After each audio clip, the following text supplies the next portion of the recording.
La chaîne Faisons-nous peur a été démonétisée en novembre 2025. Même s'il peut vous arriver de voir des pubs sur les vidéos, aucun revenu publicitaire n'est généré. N'ayez pas peur de soutenir la chaîne à travers des donations ponctuelles, mensuelles ou des achats de très longues narrations sur le site Buy Me a Coffee. Votre soutien est essentiel pour l'avenir de la chaîne. Affreusement vôtre, la ruse.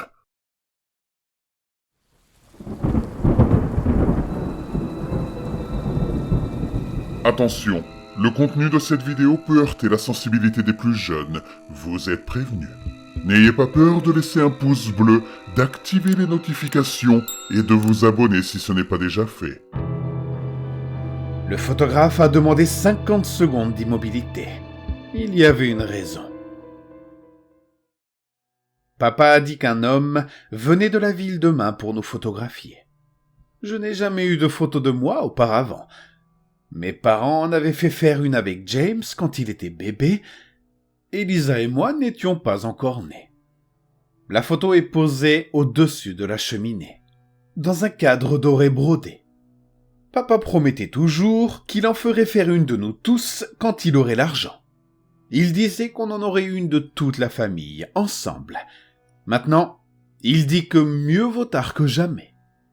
James et moi sommes dans le salon en train de dessiner. Maman et papa sont assis à la table de la cuisine, buvant de l'eau et des infusions de feuilles de thé. Maman pleure doucement. « Adrien, dit papa, on ne peut pas laisser ça nous détruire. C'était le mieux que nous pouvions faire. On aurait pu faire mieux, dit maman.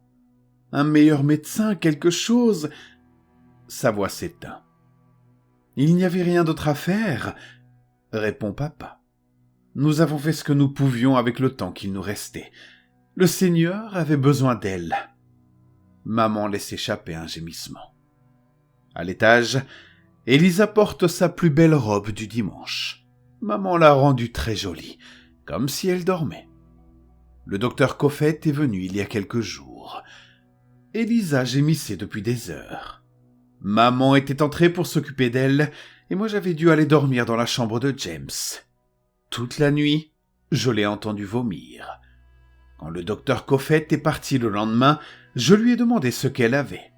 « Eh bien, mon garçon, ta petite sœur est très malade, mais je te promets que je ferai tout ce que je peux. » Il m'a souri d'un air fatigué. J'ai compté 2 dents en or. Après son départ, maman m'a dit qu'Elisa avait une forte fièvre. Elle m'a dit que je pouvais monter la voir si je voulais, mais sans la réveiller. L'escalier craquait sous mes pas. Là-haut, il faisait sombre et silencieux. Je suis entré dans notre chambre en ouvrant doucement la porte. Les 2 fenêtres étaient ouvertes, bloquant presque toute la lumière du soleil, bien que la chambre lui fasse face. 2 fins rayons tombaient au pied du lit d'Elisa. On ne voyait que son visage. Son front était rouge et humide, ses cheveux noirs collaient contre sa peau. Je l'ai touchée. Elle était brûlante, elle respirait vite. L'homme de la ville est maintenant en bas. Lui et papa parlent du prix d'un daguerréotype. Maman et moi sommes dans la chambre d'Elisa. Elle lui brosse les cheveux. Je dispose autour d'elle les fleurs que nous avons cueillies aujourd'hui. Je n'aime pas la regarder. J'ai déjà vu un cadavre. J'étais à l'enterrement de mon oncle Jed. Il a été tué par 2 hommes qui ont cambriolé sa maison. Il les a poursuivis et lui ont tiré dessus. Mais malgré les petits trous dans sa joue et les cernes noires sous ses yeux, il y avait chez lui quelque chose de définitif, de certain. Elisa n'avait pas ça. Elle aurait très bien pu être vivante sans cette immobilité. C'était cette immobilité qui me faisait peur. Tous les signes du sommeil étaient là, sauf le léger mouvement de sa poitrine et le souffle discret de l'air par son nez. Quand on voit un comportement si souvent, on s'attend à en retrouver tous les signes. En voir manquer un aussi essentiel donnait le vertige. Mon esprit essayait de comprendre, mais l'effort provoquait une lente nausée épuisante. Je voulais quitter la pièce. « Adrien, tu es prêt ?» La voix de papa résonne depuis le bas de l'escalier. « Nous le sommes !» répond maman, la voix brisée. « Oui, papa !» répondais-je. Des pas montent l'escalier. Papa entre, suivi de l'homme avec l'appareil photo. James se glisse derrière eux, comme s'il ne savait pas s'il devait être là ou non. Le photographe est très grand comme papa, avec des cheveux noirs et une barbe épaisse. Son visage semble taillé dans le bois tant il est marqué. Il me regarde, puis regarde Elisa et s'approche du lit. Si, comme vous souhaitez faire de cette image un portrait de famille plutôt qu'un mémorial, je devrais décorer la fillette pour lui donner l'apparence de la vie. Il sort un petit nécessaire de peinture. Je peux peindre ses yeux pour qu'ils paraissent ouverts si cela vous convient. Papa regarde maman. Elle hoche la tête en pleurant. L'homme s'agenouille près du lit, dos tourné vers nous. Quelques minutes plus tard, il se relève. « Je crois qu'elle est prête. » Nous regardons Elisa. Il avait peint des yeux sur ses paupières. Un fin trait noir dessinait leur forme, avec un iris brun autour de pupilles noires. Il avait même ajouté des cils. Ce n'était pas grotesque, ce n'était pas effrayant. C'était juste faux. Les yeux d'Elisa étaient bleus, pas bruns, mais ce n'était pas ça. Maman disait souvent qu'entre la vie et la mort se dressait une barrière, un mur qu'on ne franchit qu'une seule fois.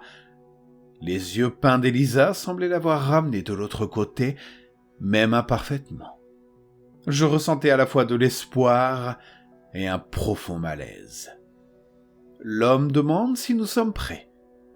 Alors que nous nous rassemblons autour du lit, il dit derrière l'appareil « Encore une chose, l'exposition durera 40 à 50 secondes. Veuillez rester parfaitement immobile afin d'éviter le flou. » Je me suis dit que le visage d'Elisa serait parfaitement net. Elisa fut enterrée le lendemain. Nous avons tenu des funérailles à l'église Sainte-Catherine, puis l'avons enterrée dans le cimetière attenant. Maman a hurlé lorsque le cercueil a été fermé. Je crois que c'est à ce moment-là qu'elle a compris qu'elle ne verrait plus jamais Elisa. Le petit cercueil me paraissait étrange. James, papa et 2 hommes que je ne connaissais pas l'ont porté dehors. Je voyais que James peinait avec l'arrière, mais il s'en est bien sorti. Beaucoup de gens étaient présents, tous en noir. Elisa et elle étaient en blanc. Ils avaient lavé la peinture de ses yeux avant de la mettre dedans. Elle me mettait toujours mal à l'aise. Je ne savais pas pourquoi.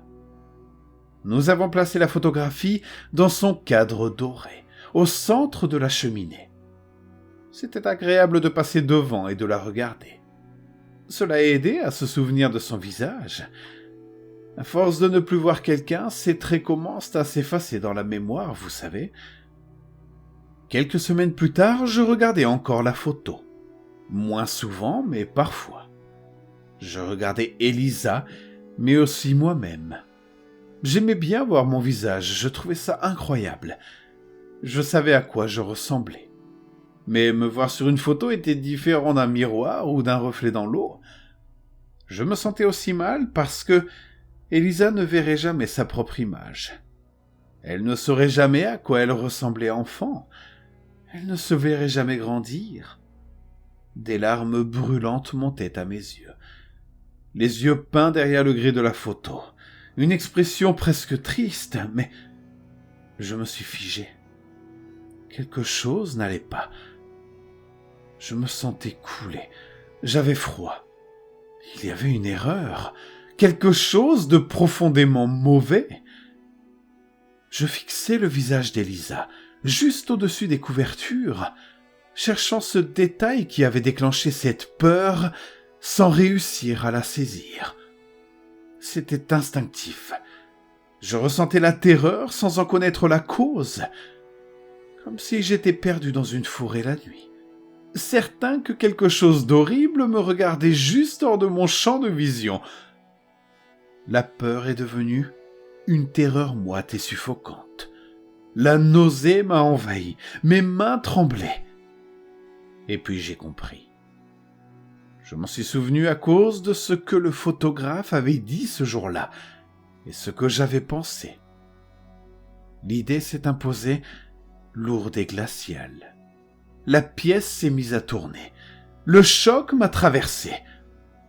Je me suis demandé comment je n'avais pas vu cela plus tôt. J'ai pensé au temps écoulé depuis l'enterrement et à l'air fatigué et ivre du docteur Coffet lors de sa dernière visite. Voyez-vous, sur la photo, Elisa était floue.